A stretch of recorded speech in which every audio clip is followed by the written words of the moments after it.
Hey guys, my name's Ed Nakers, and on today's episode, we're going to be going over how Christianity developed within, but not really apart from the Roman Empire, and how when we think of Christianity, we don't really think how it derived from the Roman Empire. A lot of people don't really put too much thought into this, but if you dive deeper into the Roman Empire, you get a better understanding. So to start off, early Christians lived in a culture focused on honor, power, and social status. But reading the Bible, you will find out that Jesus taught humility, charity, and peace. But Christians didn't reject the Roman culture, they reinterpreted it. They changed the way that it came across, for one, and the way that we take it in. The Bible kind of took the Roman culture and expanded on it and made their own sort of culture out of it and their own religious beliefs out of it.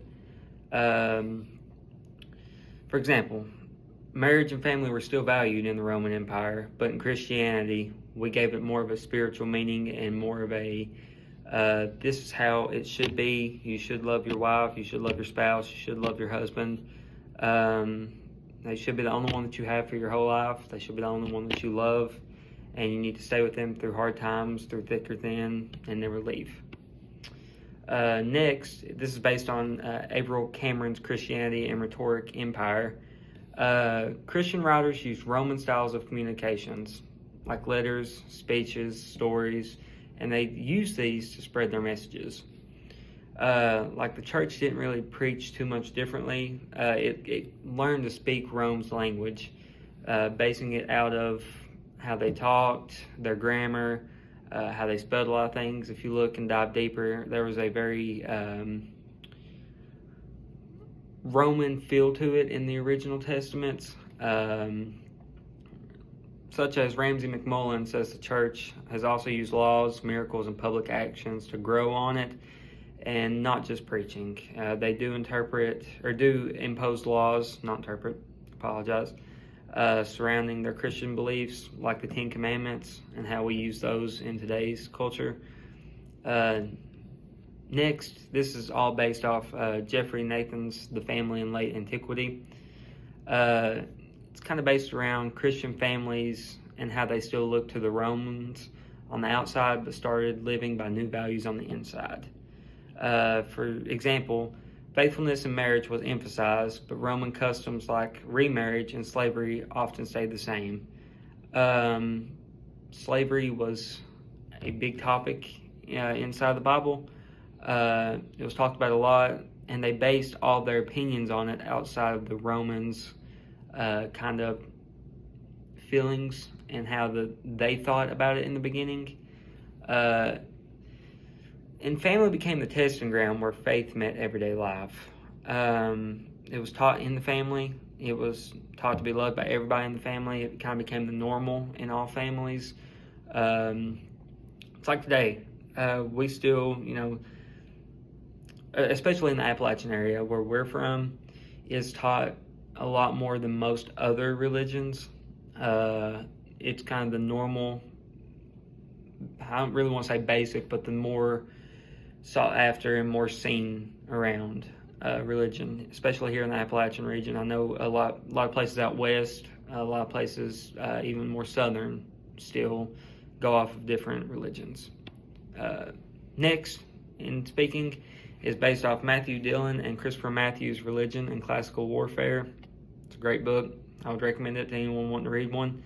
And the idea that I took out of this, the key point really, is Roman soldiers saw war as deeply religious, often praying, performing rituals, and saying omens while they were in the middle of war, in the pits of war.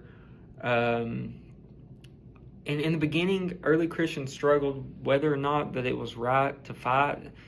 Some rejected violence completely, and others believed it was just war. I mean, they thought that was just another everyday kind of thing that goes on, But Ramsey McMullen notes that over time, Christianity and state of power has become connected. Especially in the Old Testament, you'll see a lot of military force spreading a lot of the faith, and even nowadays, in the United States Army, the United States military, Navy, they still often have a lot of religious backgrounds that revolve around Christianity. And that's, like I said, partly in turn to old beliefs and being taught nationally. It's been one of the biggest things we've had here in the United States since the beginning of our country. The next point and the final point is also based on Ramsay McMullen's Christianizing the Roman Empire. It was conversation, wasn't just spiritual, it was also political and social. Kind of, spreading the belief, spreading this is how I feel, this is how you should feel kind of thing. They did really push it hardcore on people. But they also stated that Christian leaders received privileges and laws started favoring the church. We see this nowadays. A lot of times you'll see in prison, it is a good sign if you become more introduced into the church, if you start basing a lot of your life around it. So, they have a lot of churches inside the jailhouses now and prisons, and you still have the opportunity to get baptized. You still have the opportunity to practice Christianity inside the jail.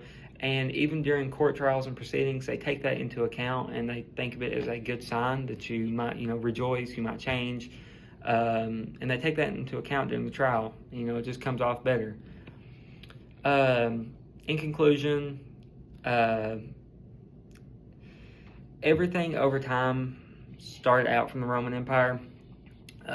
Christianity kind of built on it and changed some of the old beliefs, the old proceedings, how they felt and how they thought. They based it a lot on the original Roman beliefs. And it wasn't just about belief. It was about culture as well. Communication and how people live their daily lives. We still see that today a lot. People still live for the Lord. People still value going to church on Sundays, even some Wednesday nights. We see that a lot nowadays.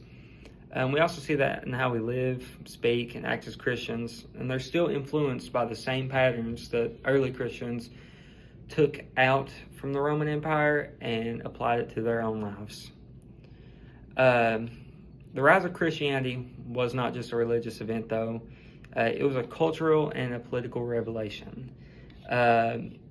Everything changed. Everyone kind of started falling more for their Christian beliefs over time, and now we see that heavily. Even now, we go to a Christian college here at UPAC. It is considered to be a Christian college. We still have preachers. We have a pastor that goes around. We see it a lot here, especially on campus, but outside of campus, we see it everywhere. Once again, I'd like to thank you all for tuning in.